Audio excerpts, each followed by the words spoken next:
welcome to EPR's interactive session on smart opportunities in electricity. India is the second most populated country in the world, contributing to 6% of the world's primary energy consumption. Owing to the rapid urbanization, we foresee some serious implications on energy consumption and subsequent carbon emissions. With the concept of smart cities, an initiative by the Government of India introduced in 2015, energy management has become one of the major driving factors of urban transformation. A smart city is a sustainable and efficient center that aims at driving economic growth and enhancing the quality of life of the residents by making optimum use of resources and harnessing the latest technologies. Technological advancements of for rapid electrification along with the digitalization of grid systems have been transforming the power sector. But a smart electricity and smart electrification has its own challenges like data theft, digital security, communication in the grid. But it also has its merits like cost efficient power consumption, minimum wastage of energy generated, power security, among the others. So, digitalization of electricity and successful implementation of green energy is expected to revolutionize the power operations and improve the productivity of efficient power transparency. Today, on this note, you're going to witness an empowering session on smart opportunities in electricity. Our today's panel of leading industry experts will talk about driving the electricity through sustainable energy, digitalization of electricity, and adoption of green and smart energy for smart cities. Ladies and gentlemen, it's an honor for me and a privilege to introduce you to our distinguished speakers for today. Mr. Mayur Karmarkar, Managing Director for International Coppers Association of India, Mr. Dhananjay Sanas, Product Marketing Director for Smart Power and Smart Building Businesses for ABB Limited, Mr. Sri Gopal Kabra, the Managing Director and Group President at RR Global, and Mr. Bhagwat Singh Babel, alias as we know him as Babu Babel, the Non-Executive Director at Secure Meters, RR Cable, Mumbai. He is also the past President of EMA. It's a global network whose mission is to promote the use of copper, a sustainable element that is an essential contributor to sustainable development. Mr. Karmarkar is also responsible for ICA's Sustainable Energy Initiative. So to take this session forward, I would like to invite Mr. Mayur Karmarkar. So delegates, let's welcome Mr. Mayur Karmarkar. This is actually, currently in the current situation, the climate change and health has become the more emerging issues. And copper plays an important role for most of the industries while addressing those issues. International Copper Organization and its 35 members, mainly mining members, and alliance of national and regional associations responsible for program development and implementation of ICA's more than 500 program together with partners around the world, bringing the copper industry together, and we grow and defend the market to make positive contribution to the society's sustainable development goal. Copper Alliance represents a network of regional copper centers and the industry's leading member led by ICA. ICA and Copper Alliance are responsible for guiding policies, strategies, and funding international initiatives such as U4E and AC for All, etc., and other promotional activities. We are headquartered in Washington, DC, and having the offices in Asia, Europe, North America, etc. The initiative which I'm talking today is about the sustainable energy initiative, and definitely the smart city is one of them. But before going to that, let me tell what we do in India. So in India, we are working on electrical safety program, and Gopalji is our champion here, who is our fellow speaker. And we promote energy efficiency, renewable energy. We also work with the Indian industry to adopt clean technologies and develop technologies. For example, we work with Indian industry to develop the new motor technologies and developing the small diameter copper tubes for air conditioning application, mainly to reduce energy efficiency and reduce refrigerant charges. Now let's come to the today's topic. Today we are talking about the sustainable energy in smart cities. We all know that there is no perfect definition of the smart cities, but based on various ongoing smart city projects in the world, I tried to define smart city.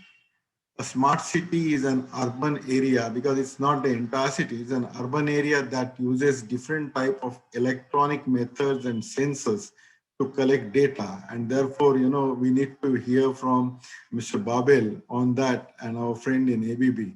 Insight gained from and all the insight gained from and data is used to manage the urban assets, resources, services efficiently. So in turn, data is used to improve the operations across city. It includes data collected from citizens, devices, building, assets that are processed and analyzed to monitor, and manage the traffic, transportation system, power plants, utilities, water supply, then your sewage disposal, and then police surveillance, and other information technologies in schools, libraries, hospitals, and other municipality services. The smart city is powered by the smart connections, which is with the various atoms, and such as you got a street lighting program going on, we got building, then distributed energy, resources, data analytics, smart transportation, amongst these things. Amongst all these things, energy is paramount important, and that's why the utility companies need to play a key role in smart cities. Electric companies, particularly the utilities, working partnership with the city officials, technology companies, and number of other institutions are amongst the major players that help to accelerate the growth of Indian smart cities. I assume that reliable data will create a need for sustainable city infrastructure, and therefore I don't want to include the infrastructure as a part of the city, building infrastructure as a part of smart city, and including the energy infrastructure.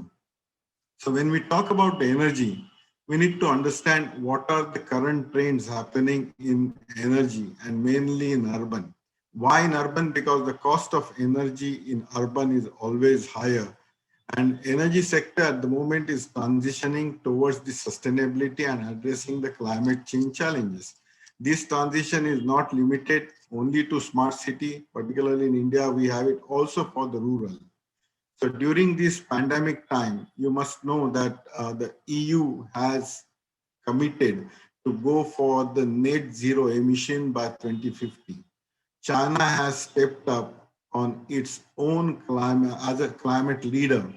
And on 22nd September, President Xi Jinping announced in UN Conference Assembly that China would aim to become carbon neutral by 2060.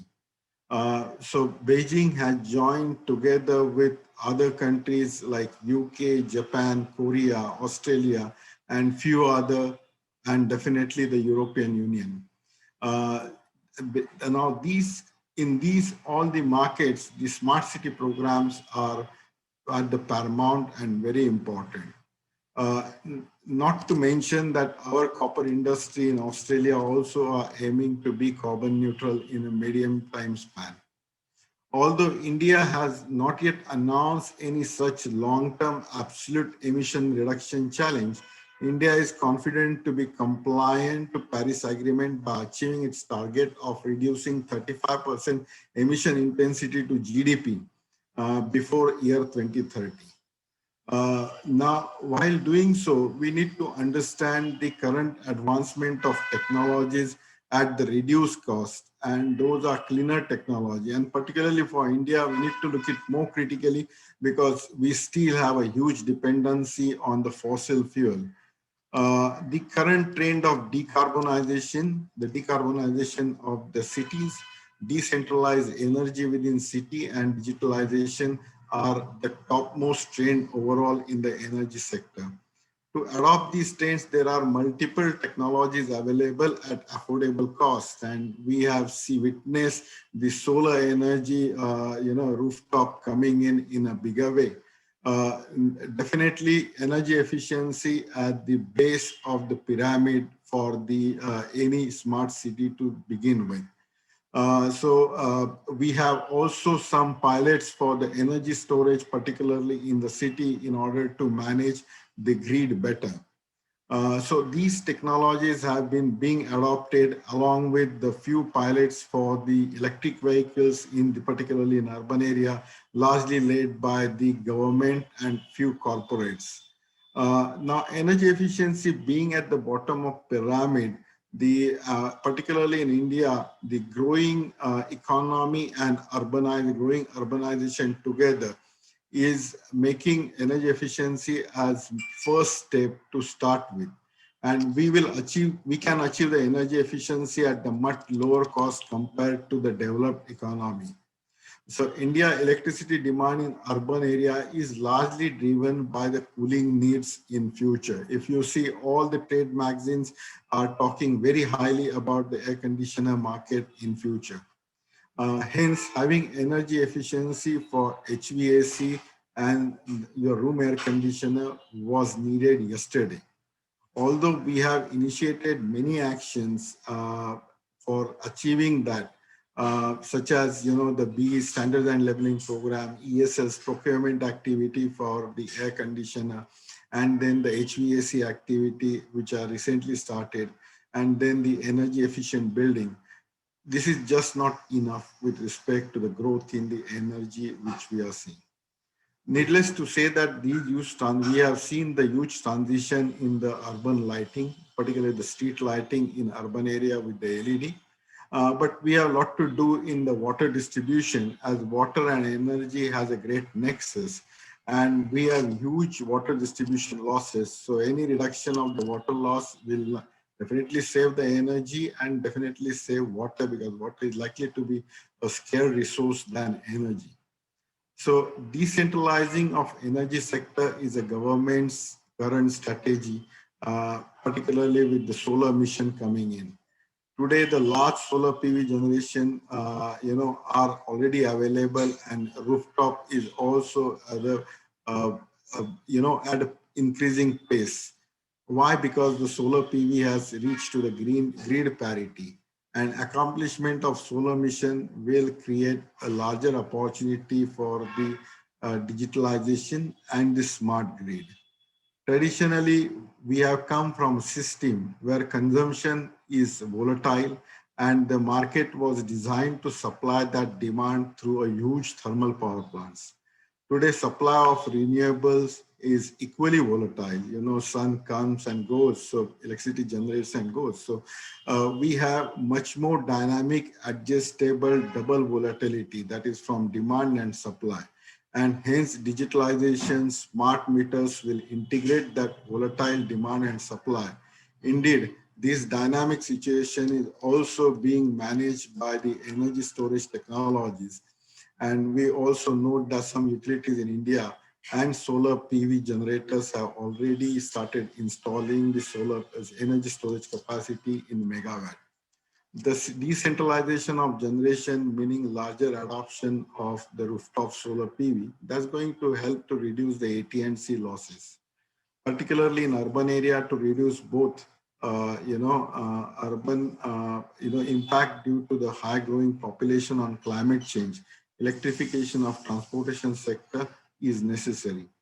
The public-private, transportation needs to be electrified quickly, and the electric vehicle charging infrastructure is the need of the day for making Indian cities more smart.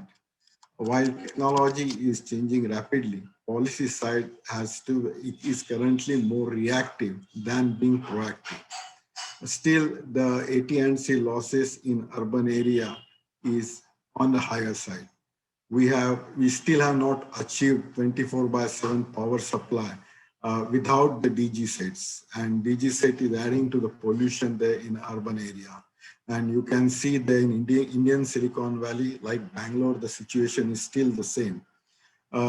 So in peri-urban areas, we still see the spaghetti of wires on overhead lines and creating all lot of mess of wires, hurdling the urban development overall. This pandemic today has also taught us for the better disaster management. And we have a huge number of electric fire accidents in urban area, including the recently installed COVID hospitals. So the electrical safety is the very important stage for these cities. The urban planning process, I think, need to be more robust. There is a need to integrate the relevant authorities for better coordination, forming the city CEO concept, who is responsible for the entire functioning of the city.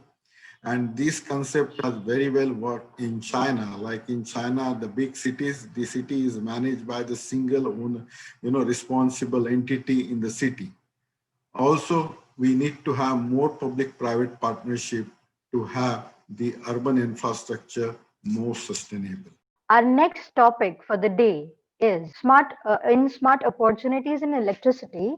For that, I would like to invite our next panelist, Mr. Dhananjay Sanas, the Product Marketing Director, representing Smart Power and Smart Building Business, along and Installation Products Division of Electrification Business in ABB India.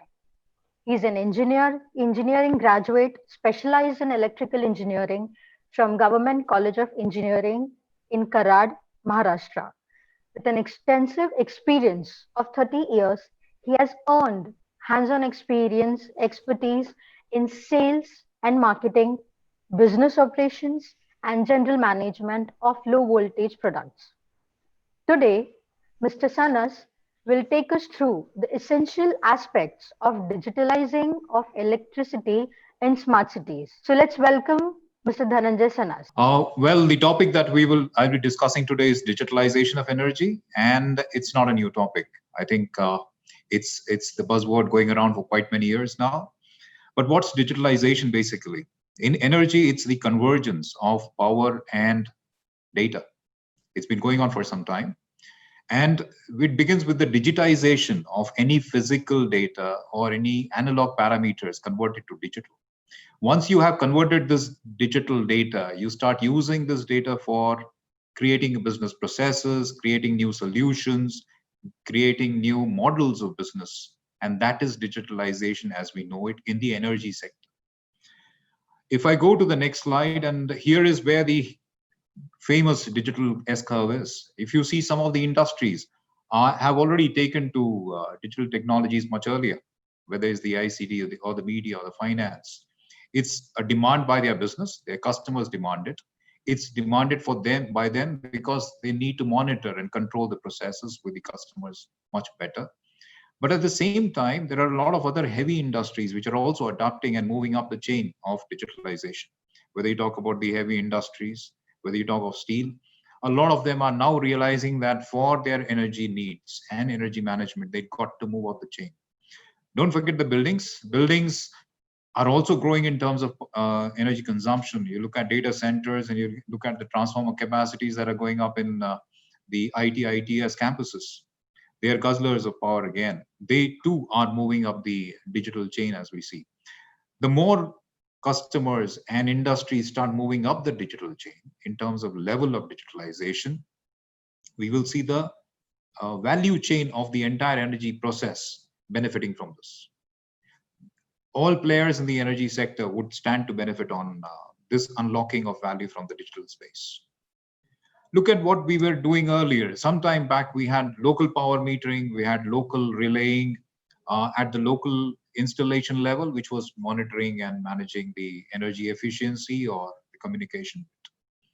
Eventually, then we put a layer of software on it, which is more of data, and analytics started happening with communications through the local metering. Eventually, it has now moved. It's not the near future, it's almost here now, is that the entire installation, all the products in the installation, whether they are circuit breakers, whether they are intelligent relays, whether they are intelligent meters, switchboards, they've started talking to each other. They talk to each other, they also talk to cloud. Once you have this sort of data generation, the more they talk, the more data they generate. And this data in the hands of a real digital expert is gold. As Mr. Mayur was saying, this data can be used for analytics. It can be used for predictive analysis. It can be used for optimizing. It can be used for efficiency increasing. It can be used for different business models. They could be aggregators coming into energy field tomorrow.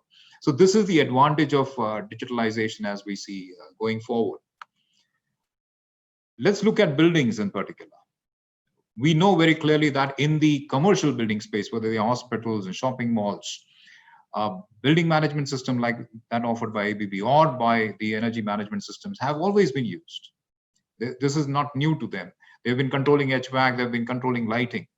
But imagine a situation, a concept where an energy aggregator takes over a geography, takes over a locality. The buildings will start talking to each other. One building demand when going up, the aggregator could actually manage the demand sitting in one place when the load balancing has to be done.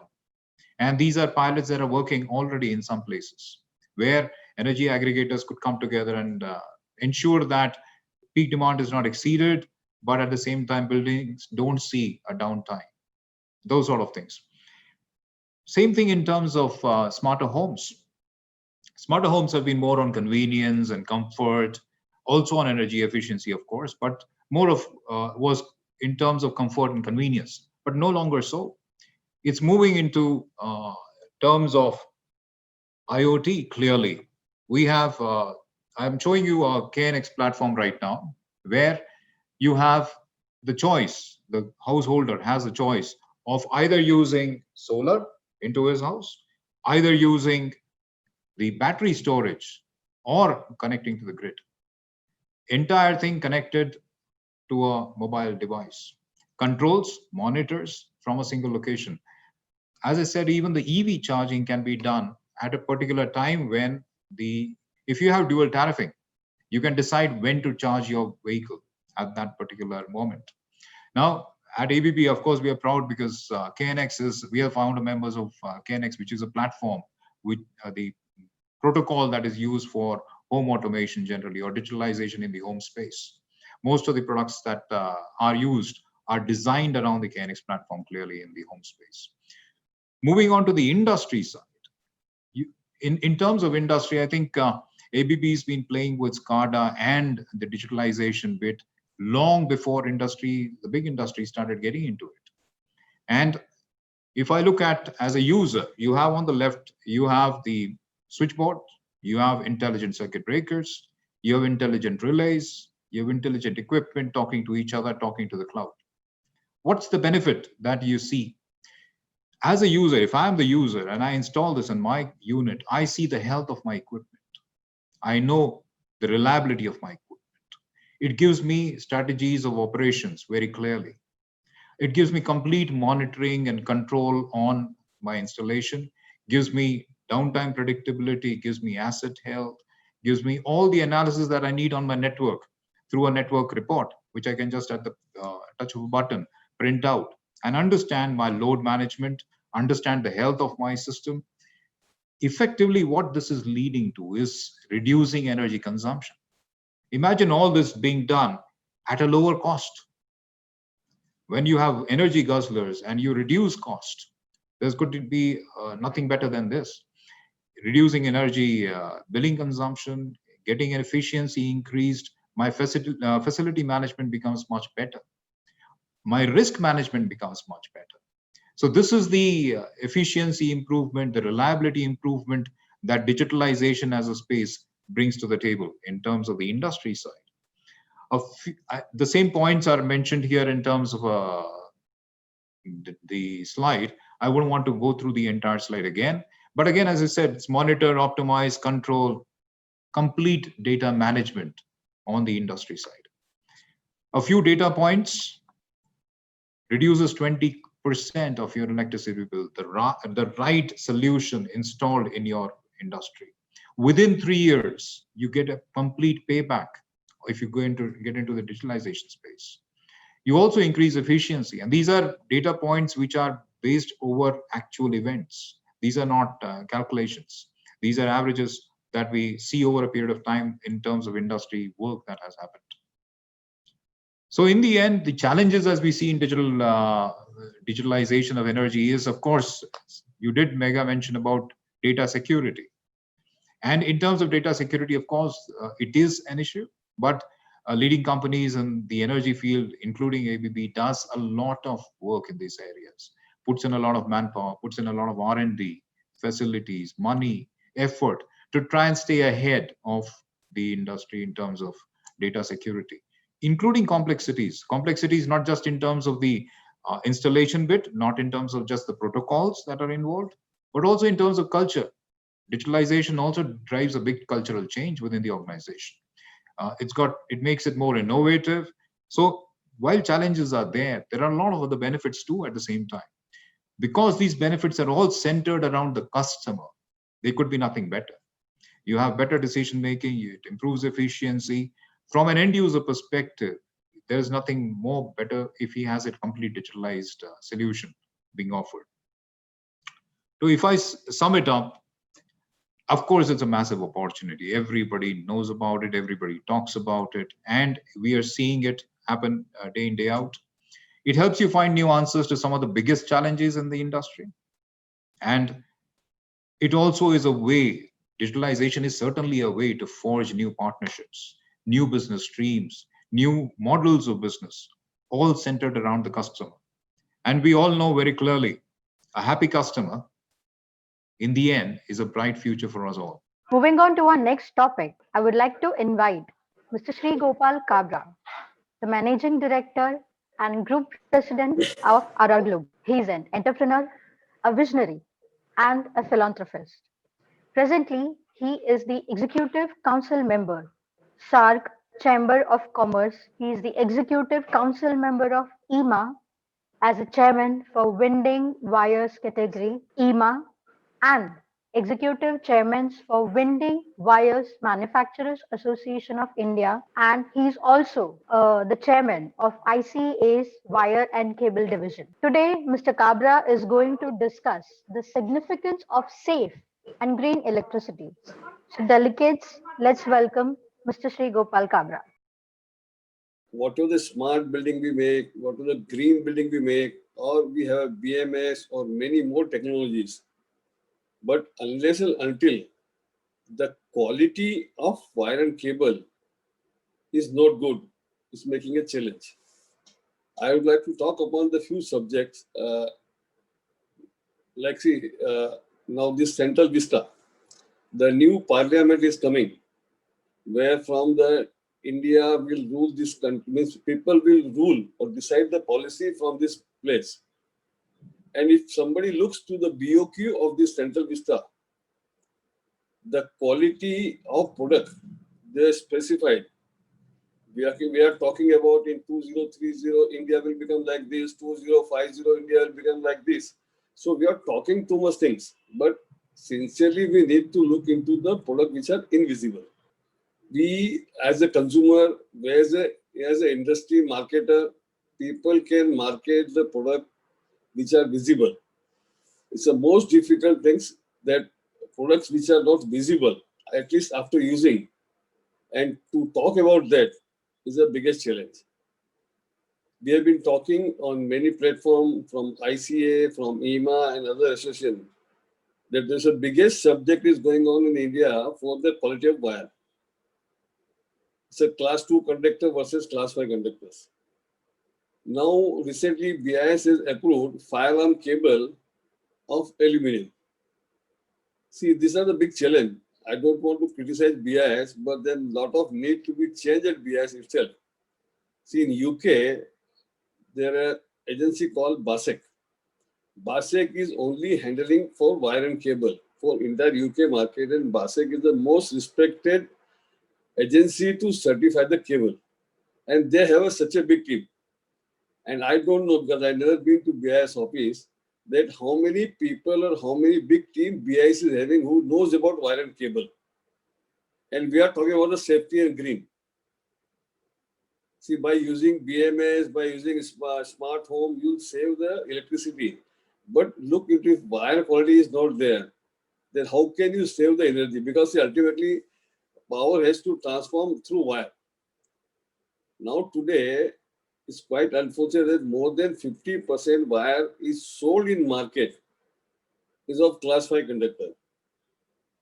BIS need to rectify the panel wire and building wires. In foreign, they call it the installation wire, and it's a switchgear wire. We call here panel wire and house wire, right? So in panel wire and house wire, because BIS is saying people have started by misusing the interpretation of IS 694. The people are selling this class 5 conductor. Because of class 5 conductors, safety is the biggest challenge. I think so. Mayur is a technical, he can explain and panel discussion more. I'm not a technical person. Then class 2 conductor. Now we need to understand this FR-less wire. Since we are the largest cable exporter from India and we are the only company in the world who got 33 international approval for single factory. We are the first company in Asia to become ROHS compliance. We are the first company to become REACH compliance. But this FR-less wire, nowhere in the world I had seen. Even country like Bangladesh or even the poorest country of Africa, you will not find a product like FR-less. And this Central Vista, when the LOSH wire is available in India by many companies, not only by Aragon, many companies available, I don't know why they are moving for FR-less. What is the FR-less wire? FR-less is modified PVC. So it's again PVC. I'm in talking to everyone that BIS should discontinue category as FR-less. See, first of all, this flexible wire itself is not good for building wire. Why flexible wires? We need to go into past because house wire category was reserved for small scale industries. So one big corporate came and he started flexible wire as an industrial wire used in building. And everyone is following. So we cannot do correction at a time, everything. But at least I would like to use this platform to take EPR to an active part to fight against this class 5 conductor, which is technically not a right from. Because of this, chances of fire is very high, electricity consumption is very high. Second, all commercial building, high-rise building, it should be LOSH wire, which is worldwide happening. Even in India, also good corporates they use. But still, since we live as an Indian community, we live in the past. And we don't believe in change. So nobody is there to take a change. But it's a high time that we should talk about the safety and green. See, green, everyone is talking green. I challenge also this green agency, green council, who is giving the platinum category to the, like I challenge the ITC Hotel Chennai, which is rated as the best platinum hotel in the world. I say, go and check the wire first. If it is class 5 conductor, then how it can be a green? Because your consumption is 6% more in the class 2 conductor, class 5 conductor. So how it can be green? So they didn't come to me. They don't have any reply. Because see, we are not ready to go into depth for individual products. Because in cable, there is no multinational company who can spend a huge money into brand building. We as an Indian company, we spend money. But then how many companies talking truth also? There is a campaign of the companies, wire does not catch fire. Can you tell us any wire which does not catch fire? So what our government is doing, what our association are doing, what our media is doing. See, it's on the role of all the good magazines to fight against the quality. See, if you are looking this, I was reading yesterday paper by 2050, our economy, global GDP will be, India will be 15%, 14-15% from 2% to 14%. But is it really possible? Unless and until we are safe, we are green, and we are smart. So these are like this. How can be fire alarm capable of aluminum? When fire takes place, the temperature of fire is 850 degrees, and aluminum melts at 650 degrees. Now these are the subjects which are a very serious concern. And I am always, when I was IMA president, I started this electrical fire safety conclave, and each and every platform, I always like to take the subject of safety because I now see the kind of fire is taking place. Luckily, because of COVID, fire was less. But all the fire happens only in the hospital. Almost in last 4 months, more than 15 to 20 hospital got fire. So these are the big challenges. Still, you see, all the new projects are coming. Then when I saw the BOP of Central, I'm going to write a letter to Prime Minister also. That Central Vista, you got such a huge budget. You are spending a lot of money, and just still you are compromising on the quality of bus duct. There, we are using air-insulated bus duct. Wire is FLS wire. They have not mentioned whether it's a class 2 conductor or class 5 conductor. See that, and the biggest challenge is happening and happen in next year. All the EPC contractor and MEP contractor, they took order on fixed price, and the commodity price and the product of all electrical product has gone up by almost 20%. I am sure, and I am warning on this platform, all the MEP contractor, all the EPC contractor are going to compromise on the quality to sustain their own company. So these are the big challenge we need to highlight, and people, those who do on fixed price working, is also a big challenge for this country. Moving on to our next topic, I would like to invite Mr. Bhagwat Singh Babil, the non-executive director at Secure Meters, RR Cable, Mumbai, Crifts Power, and Udaipur Urja. He holds an extensive experience of more than 45 years in the electrical industry. He is also the past president of EMA, and he is familiar with the Indian regulatory and policy making processes. Today, Mr. Babil is going to take us through the emerging opportunities in electricity.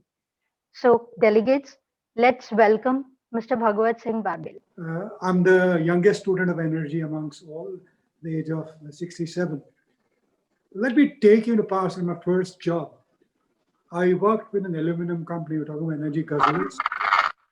It was very smart, and I'll tell you why it was smart. You don't have great measurement devices. We just took every 15 minutes readings, and we gradually computerized and reduced the energy consumption from 23,000 units a ton to 16,000 units by manual measurement. That was very smart, according to me. I was involved in launching world's first smart electricity meters in 1988, right? That technology still works, still smart. So we need to decide. One of the advantage of being older is you either talk about prophecies or you talk about prognostication, and I'm trying to avoid that and simplify things so that we think simple. We Indians are good. We're very good. I gave you an example of Hindalco. When I worked in metering, we were world's first smart metering company. We launched world's first smart electricity meter. India was one of the first 2 countries to use smart electronic electricity meters. Lesser known truth. Another thing which I want to tell you is almost about 70% of smart technologies are designed in somewhere in Bangalore or Hyderabad or Chennai or someplace. So all the large companies have their design engineers in India. We can do wonderful things. But when I look around, I'm a little intrigued as to how we're going about it and what we're going to do. I look at my own house. So I start from the roof, come down. I live in a carbon negative household. My net consumption is 0. I'm sustainable. We recycle water and we do everything. So I thought, let me try in my own household before we think about it. I work with a rural charity. Udaipur Urja is a rural charity. We reduce carbon. We got funding from Infosys of $2 million. We gave the money back in carbon credits. Those of you who may not be aware, carbon rates in Europe went up, to save carbon, went up from €5 a ton to €30 a ton. But we do it in India, we can do it a lot cheaper. So we need to apply our mind as to what is it we want to do. So let me come to my household.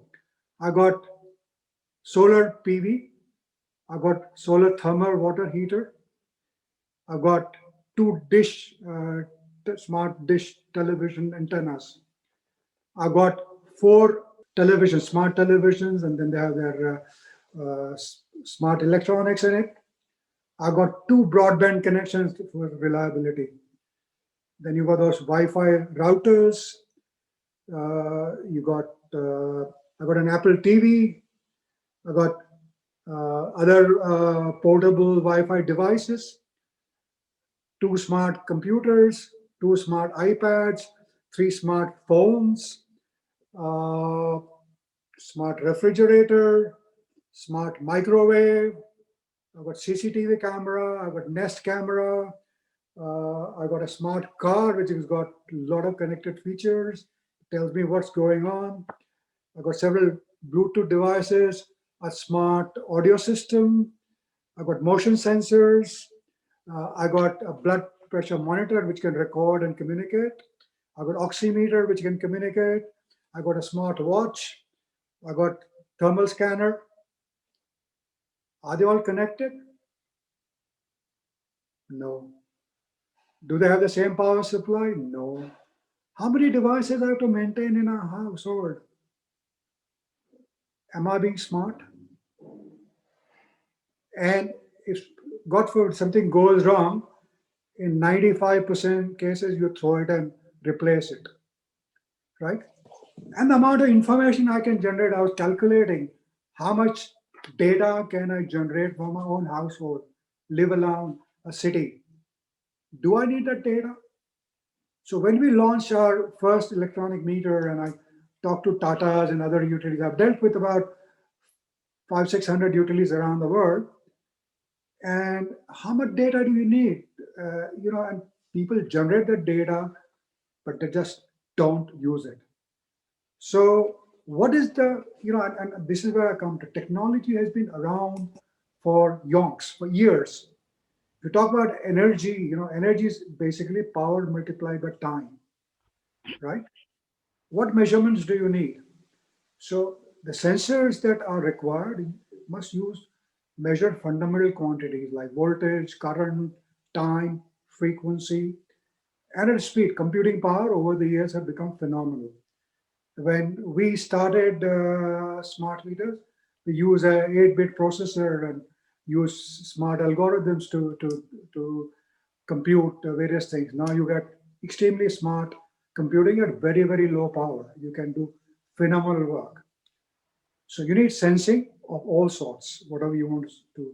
For energy, you need this basic sensor. Then you can have temperature, humidity. If you, as Dhananjay talked about, comfort control you want to do, you could do that effectively. How do you want the sensors to work? What is it you want to compute? At what frequency do you want to compute? Where do you want the data or information to go to? What actionable things do you want? Because what does the common person need? When I talk to my wife, she says, why don't you guys keep it simple? So when we moved from Europe to India, we want to buy a second refrigerator. So we went there and I was looking at the energy rating of the refrigerator and what smart it has. My wife was smiling. She said, have you done your research? I said, why? She said, because I'm going to buy that gray one because the kitchen has gray tiles and it's going to match with the tiles. Now you look at your research. So we need to understand sociology of technology, right? What is that we want to do? We as technologists must provide that comfort, that functionality to people. I mean, like Sri Gopalji said, do I want safety in my house? Yes, I do. I don't want my house to burn. I don't want an accident. Can I communicate that to the end user effectively? So when we launched smart electricity meters, and we talked to the utilities and the consumers, we said, look, we will lose a lot of money because of theft of electricity. They're unsafe, they burn, you replace them every so many months. And you as utility need more information so that you can utilize your networks better. So you give the end application more effectively, right? If I have got 300 channels on my television, how many do you watch? So if I'm working, I must work on those things which are extremely useful. It is communication technologies have changed phenomenally, So we got various networks, private networks, public networks, at different data speeds. Can we think about distributed intelligence? Because what we do generally is we compute a lot of stuff, we generate a lot of data, put through a pipe and take it to a central computing station and do nothing with it, actually. Can we think of using distributed intelligence at a local point and take actionable things at the local point and keep it simple? I'll give it a couple of examples. We did comfort cooling, right? Often people think lower temperature means more comfort.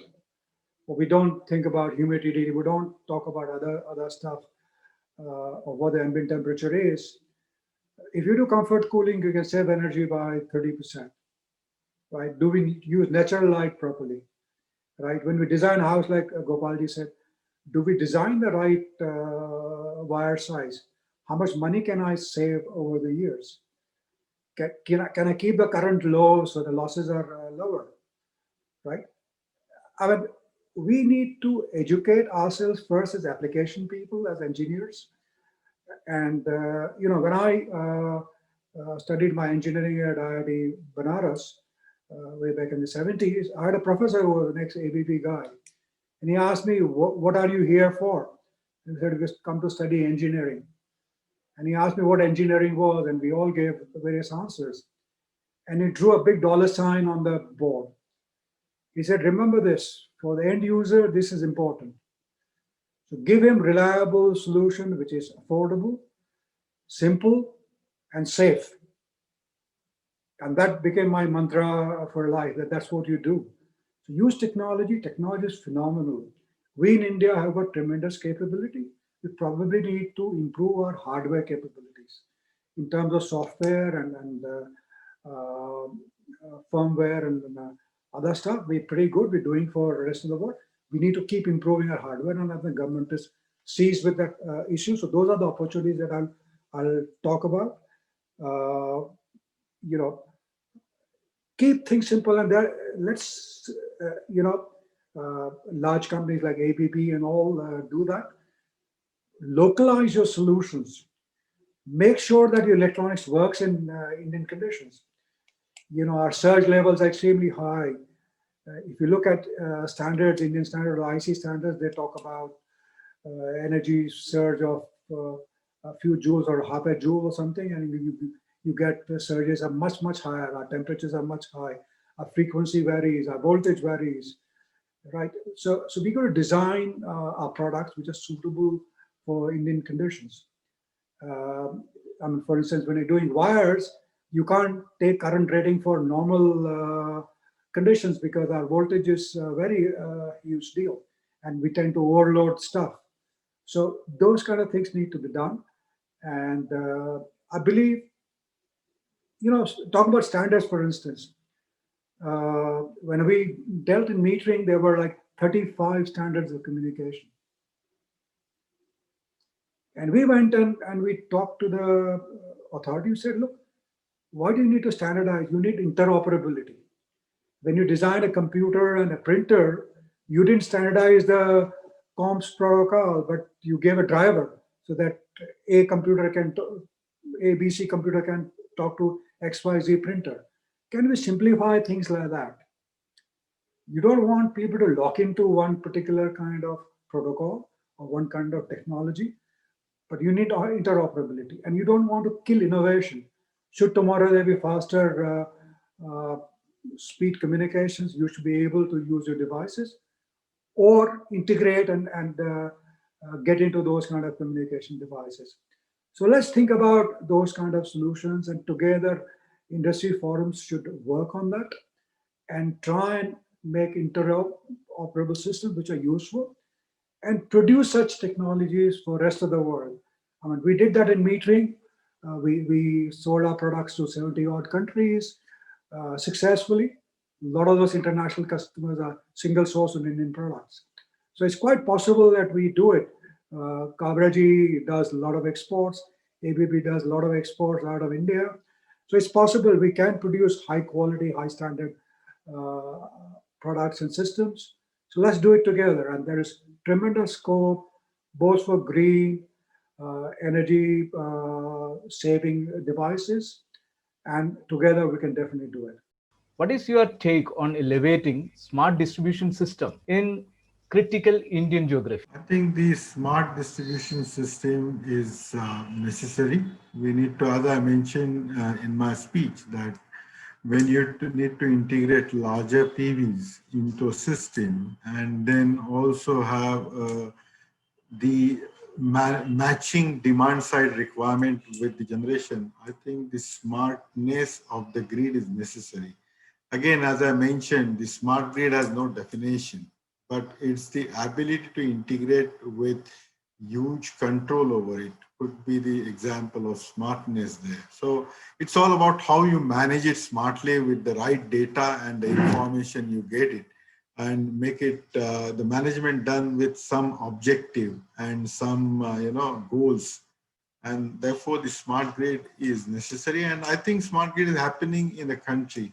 And it's not under the, I mean, you can call it as smart grid, or what is called as smart grid and what is not called as smart grid is all depend how much money you want in grant and how much money subsidy you want from government.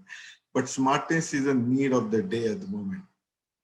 Yeah. Like Pavel mentioned about integrating solar PV at home, or integrating, other devices with the change in demand. I think so. Smart grid is necessary. Ultimately, it's a see. I tell you, the biggest response, because see, as a country, we are driven by the standard. See, BIS can only play a bigger role, and IMA ICA can play as a catalyst to talk to BIS and get it done immediately, because this is a long subject pending for almost 9 years. This started from 2010. So I, as an individual, as a capacity of Pastor IMA, and as a company of MD of RR Kabel, I've been talking on each and every platform, because I see that this is the biggest hurdle and challenge. See, as a India, we are looking to be a very big exporter of electrical industry. See, why government always talk about the diamond business or textile business? Why government is not talking about the engineering exports?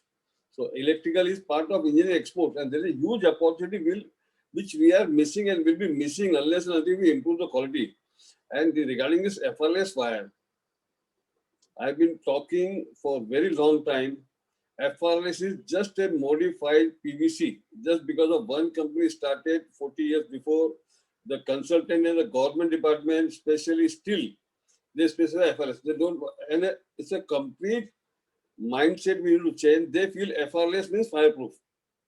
See, people don't know the real meaning of FR. This is, I tell you honestly, flame retardant, fire resistant. So these are the, we have a challenge of education. And I think so the biggest problem which I learned in my life, that we are part of Commonwealth countries. So Commonwealth countries, they have a speed of change is the lowest. That's why you'll see that most of the innovative product is not produced from Commonwealth countries. They is produced either from Europe or the USA. What is not there in place for India, according to you, as a prerequisite to take our systems into that level of digitalization? And if you recall, I did mention one of the challenges of digitalization is culture. If you have a culture of cutting costs at the risk of safety and compromising safety, there is nothing that can get digitalized. Even if you spend a lot of money on digitalization, it's not going to save you, because the quality will get impacted. Over a period of time, the equipment will crumble and all your plans will go waste. So this is a culture drive, and what Kabraji said was very true. If the intent is to only go by cost, you're not looking at a customer benefit, or you're not looking for a long-term gain, you're not thinking in terms of quality, these things will certainly get impacted. And this is where I said, culturally, the institutes, the institutions, the organizations have to innovate. The people have to innovate, the equipment has to innovate. We are moving towards that, not that we are not moving towards that. There are a lot of installations in India now which are very high quality installations. Their reliability is sacrosanct. Their performances are top grade. They are far better than what we see in the Western world. But as we said, we need more of that. And as smart cities grow, as smart cities get built, uh, this digitalization, this quality norms will automatically drive it. So when it comes to a smart infrastructure, how far power will be affordable for people, especially when we look at India? How do you see the affordability will impact? I think you made a good point, gentlemen. एक शेर याद आया, घर सजाने का तस्वर तो बहुत बात का है, पहले ये तय हो कि इस घर को बचाएं कैसे. You know, so basically, how much money can a poor person pay? The term used in England, for instance, is the fuel poor. People who can't afford to pay for the fuel. Unfortunately, historically, we've used electricity especially as a political tool, and we started cross-subsidizing. We made it free, or we would forgive people who will steal electricity. We would make it free for agriculture sector or a few other sectors, charge industry far more. If you make it equitable and reliable, I think people will start paying. Do people pay for mobile telephones? Yes, they do. They even prepay actually. So, because they see the utility of that mobile phone. You can't do without a mobile phone today. In fact, you shouldn't be able to do it without electricity. Anyway, I mean, think about those of us living in urban areas. We can't think of living without electricity because everything we do depends on electricity. But I live in Udaipur. I have almost 2-3 interruptions a day, so I have to use an inverter. I didn't mention the inverter. So I have batteries and inverter at home to take care of my essential loads. So affordable would vary from people to people, from segments of society. So my rich friend Kabraji can afford to pay 25 rupees a unit. I don't think he'll mind. He would need reliable electricity. But when we go to villages, we're giving solar lamps and solar lanterns and chargers. If their people are concerned about, though the fuel is free, they're concerned about the initial cost. So we make it affordable for them. So it'll vary from people to people. Let's equate that as in percentage of your monthly earnings and agree on a norm there. The utilities in India, I mean, first is the culture, which actually far important, which Dhananjay talked about. Any utility which was there, I mean, you have to see the history of the utility, government utility. They have been, they have been there for meeting the people's needs. So it's more like a politically institutions which were created. You have asked them to do, performance based. And I remember once the former CEO of Tata Power, when the NDPL was taken over, he said, I had to run through a huge HR exercise of the culture change within the organization. And that is far more important. Unless that has happened, the accountability is clear, I think the utilities won't have any change. And when you talked about the cost, I mean, there are many leakages in the cost at the moment. Sometimes costs are, not transparent really. So the cost of electricity, if you see, goes to the consumer versus the power which is being purchased, there is a huge gap. And that gap sometimes is very difficult to understand. And therefore you see some of the demonstrations happening there in the different areas, etc. Ironically, the Electricity Act and then the liberalization of the sector was to create the competition and reduce the cost. But we have seen it otherwise. The cost has increased. As Kabraji was mentioning about the quality, we don't have the quality. If you see the electrical infrastructure, in fact, we have done some studies in the utility where the recurring purchases for the assets, where that asset's life was supposed to be 25 years. they are being replaced so frequently. As a result of that, you have recurring capital expenses, which is borne by the utility, and the consumers are paying for that. So if you take out all those inefficiencies, I think the structure will be more transparent. And if that structure has to be transparent, I think the first cultural change has to be there. Otherwise, whatever the money will be pumped in subsidies going to add to the burden of the taxpayer at the end of the day. But in terms of the change, we have not seen much change, though the government schemes have changed for reforming the distribution sector and making the cost more transparent, competitive. That is yet to happen. So, Kabraji, other than culture, what disruptions you foresee in achieving a decentralized model of energy with green cables? See, first of all, the green cable is also people are marketing in different way. There's a company who called as a green cable PVC wire. I know there is no cable green cable. There can be a green energy. So ये क्या होता है, ये सब चीजें जो India में चल रहा है ना, कि वो जो वास्तव में बोलेंगे तो सही भाषा में कि झूठ की बुनियाद पे आप कंपनी या देश नहीं चला सकते हो। और हमारे देश में अभी भी झूठ की बुनियाद बहुत जोर शोर से चल रही है। दुख क्या होता है कि बड़े बड़े कॉर्पोरेट जब ऐसा करते हैं ना, तो बहुत दुख होता है। तो ऐसे ही basically I am only talking about two subjects कि wire, see what is wire and cable, basically size of the conductor and insulation, ये दो चीज का बात होना चाहिए। तो कंडक्टर जो क्लास 5 कंडक्टर से technically absolutely for product may you can endorse this now from ICA. और जो इंसुलेशन है वो जो एफआरएस है या पीवीसी है, पीवीसीबी से I tell you now, we were the first company to make my ordinary wire at 105 degree PVC, because I have been travel all over the world and I found where is the ambient temperature above 40 degree, they ask for 105 degree. So I sold for 12 years, but I have to reduce because BIS does not have a facility that I cannot make 105 degree. तो मेरे को तो क्या हो गया कि वो reverse जाना पड़ा।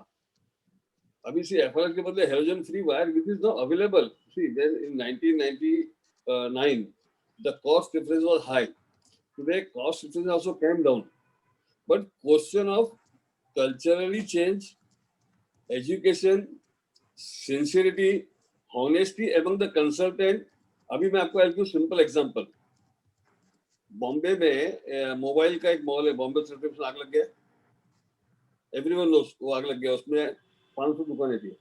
उसके सामने एक मॉल बन रहा है, my friend is making mall, 1000 mobile के शॉप आने वाले हैं और एक दुकान में 210 मीटर वायर लग रहा है, only 210 metre wire.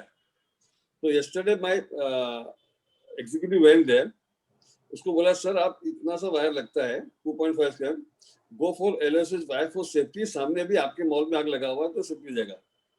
210 metre wire में आई थिंक सो 1 या 1.5 रुपया कुछ कॉस्ट बढ़ेगा, तो 210 रुपया खाली एक दुकान में कॉस्ट बढ़ेगा, जो कि कम से कम 1-1 करोड़ की दुकान है, लेकिन वो 200 रुपए के लिए है।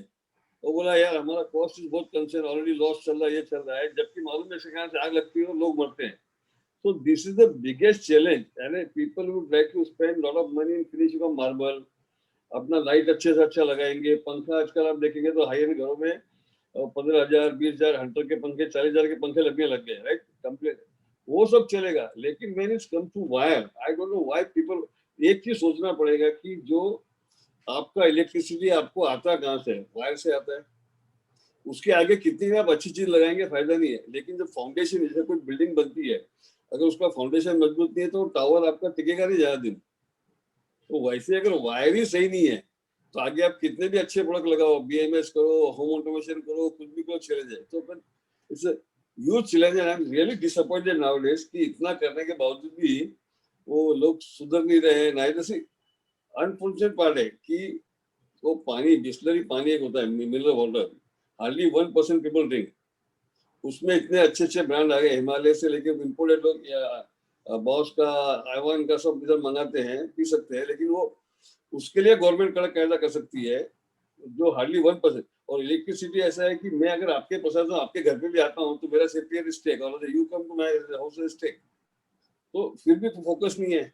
तो this is now media should play a role, magazine like EPR should highlight every month when your magazines are coming on this electrical safety. And I think so if all people will come together, we will achieve this. Do you see the power generation itself is going to get transformed? If you look at it, it's already happening. In terms of the generation initially was very centralized. Now we see a lot of decentralized generation. You have pockets which are likely to stand alone on their generation. They generate, they don't need to transmit, they consume it there itself. So it could be islands within the geographies that we're talking about. Technology is already existing to ensure that this is managed. And this technology will also improve. You could have an islanding and at the same time connect it to the grid. You could have an equipment which reads power both sides, which are flowing both sides. So effectively, all this equipment is already available, the smart equipment as we call it today. This will drive decentralized power. As power becomes far more green, reliability of power is going to be critical. You would like to have every house or every locality generating its own power. And this is a trend that is forecasted, that decentralization of power surely would happen. And that is where the smarter equipment would come in. Basically, having a better control for the variable thing is the need of the day. And I just want to add one more point where Gopalji has left, said about the safety. We had a huge electrical safety campaign. And in our electrical safety campaign, we have been talking about, the improving the overall quality of the electrical installation, wires, etc.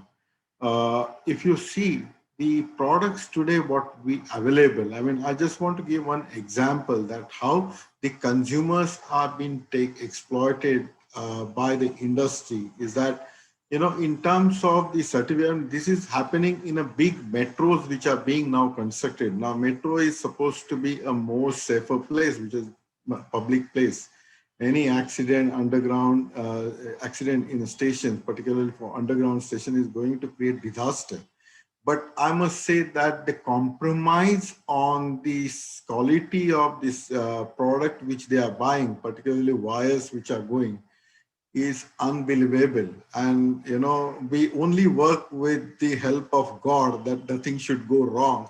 But we don't build the quality by taking the right.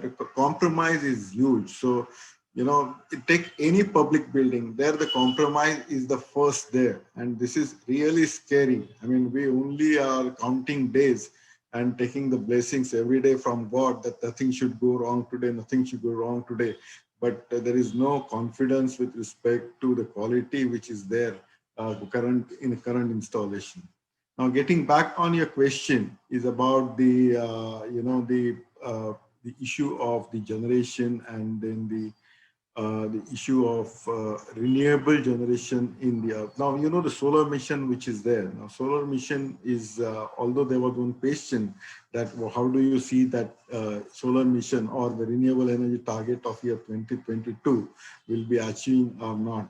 I mean, there may be some gap in the achievement, particularly from year 2022 point of view, but this is going to happen. The solar will come up in a bigger way. There could be different scenarios which are being spoken. There could be heavy duties on the coal imports, which currently is happening, which is going to create the generation cost even higher. There could be the, the other generations which are more fossil based becoming more expensive. As a result of that, we are the energy net importer of energy. So we have to look for the indigenous energy technologies, and solar, we are blessed with solar energy. So therefore, unlike other countries, we are working very intensely on the solar objective. So solar is going to happen. Like every roof which is there will be converted into a productive asset of energy. And we will have the, renewable energy coming in a bigger way, even in urban area.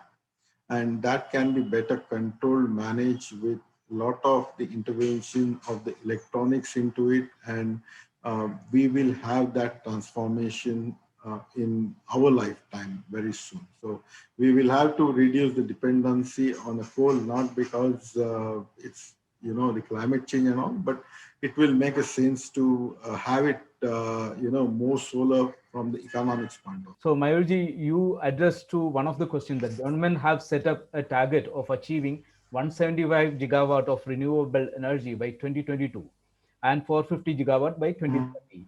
And you said that we may not achieve 175 gigawatt target.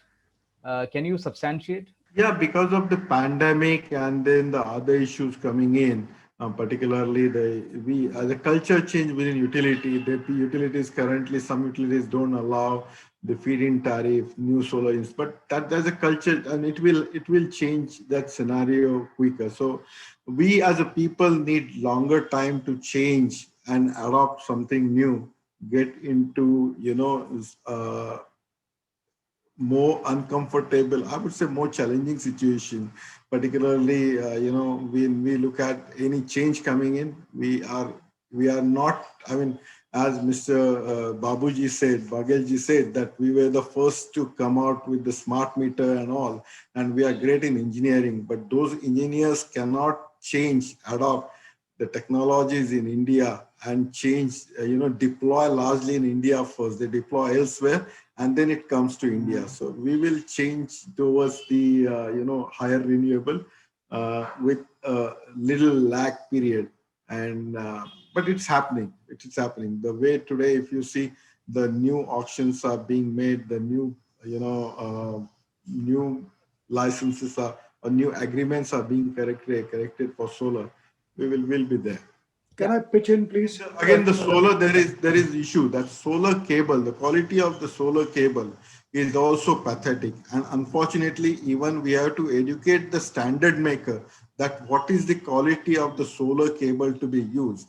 The issue is that the same, you have the PVC wire on a rooftop, and PVC the ultraviolet rays in the sun is going to degrade the PVC in the quickest possible time, even though you have any fire retardant or the flame, the zero halogen cable, it does not going to make difference. As long as it's PVC, your solar installation is going to knocked off in next 2 to 3 years. And we see a lot of, such uneducated, cheaper choices done for the installation, which is supposed to generate for 20 years. So you talk about renewable, there are 3-4 major issues. I've been part of some committees at the CII and I've had interactions with the ministers as well. Please remember a couple of things. Who eventually pays for the solar energy? A bankrupt DISCOM, right? And there are a number of cases where tariffs have been revised and you can't do that. So that's a huge problem, right? Number two, technically speaking, as an engineer, fuel mix. Are we seriously looking at our fuel mix, what the fuel mix is and going to be? What our load growth is and what it is likely to be? Do the match? I'll give you example of my street. 4 of my neighbors have rooftop solars and I have a net meter, right? If the DISCOM is honest, they owe me money. So an honest consumer who's using the system is not paying or paying very negligible charges. Now, if that grows, what happens? So if you have a mix of distributed generation growing, the consumer which is cost subsidizing the system will reduce in numbers, and those who are stealing would increase. Paint the scenario further with the incoming EVs. I've done a bit of work on EVs for the last 2 years. If on my street we got 5 or 15 or 20 cars, suddenly the load will grow, right? How are you going to modernize that system? So we need to look at the basics of what we try to do. There are companies which can give technical solutions, right? Where we should copper, we're using aluminum, so the losses are higher, the load-bearing capacity isn't there. We should paint the scenario 5 years, 10 years, 15 years ahead. That's what magazine like yours should talk about. What the load growth is going to be, paint a scenario that if there are going to be 5 million vehicles, what's going to happen in this urban area, right? Who's going to maintain the rural systems? Is renewable a good solution for villages? Because the discoms can't manage effectively the rural systems. It's too expensive to go there. Can we train up the villagers to do that? Solar pumps, how can we manage them? How can we produce them cheaply? Those kind of effective solutions need to be looked at. You know, if we have concentrated large solar parks, which we can have, but how will we evacuate? Who will pay for it? And what will be the levelized cost of that electricity? And how will we socialize that cost? You know, those are important things that needs to be addressed. You can't wish them away. So renewable is there. Then there is talk about hydrogen energy, fuel cells coming in time to come. We missed the bus for producing solar wafer and panels and all that. We shouldn't miss the bus for the next technology. And we should research and spend huge amount of money. My first meter was at 40,000 rupees, 3-phase meter to Ahmedabad with the Sri company. When the mechanical meter was being bought at 1,000 rupees. How did I sell it to the director there? I said, if you save 40,000 rupees in the first 3 months, then you buy more meter from me. Otherwise, don't buy it. So whatever you save in future, spend 10% money on buying the product. So that is education we need to have. You have Kelvin's law for conductors, right? So if you save using good quality copper, rather than giving an advertisement that, oh, you use my wire and you'll save energy.